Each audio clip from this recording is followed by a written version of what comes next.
Well, this week on Dateline Schools, we're at Marysville High School getting some tips on how we can get this new school year off to a safe start.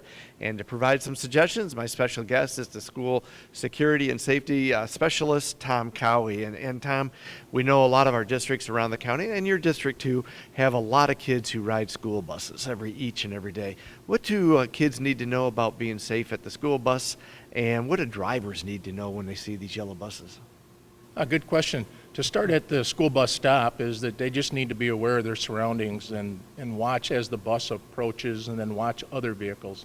Now, whether or not they're relying on the bus driver to get that nod that it's okay if they're crossing the road, or they have to make that eye-to-eye contact with that specific driver in that vehicle to make sure that they're aware that they're going to cross. Good safety tips for kids that are riding buses is please, please, please be courteous and be respectful of the bus driver. Keep a low tone of voice. Don't be moving around the bus inside, and everything will go better and smoother. And we know that police are always on the lookout for motorists driving around buses who are stopped at a bus stop and stuff. I'm sure that's got to drive you nuts, but what do motorists need to know about that? Well, we all know that there's a law on the books that say we have to stop for flashing red lights. The yellow lights are an indication to us that you have to start slowing down and come to a complete stop. But the biggest thing we all need to remind ourselves of is our children, our grandkids are our precious commodity, and we all need to have that respect and take the time to create the safe environment for them.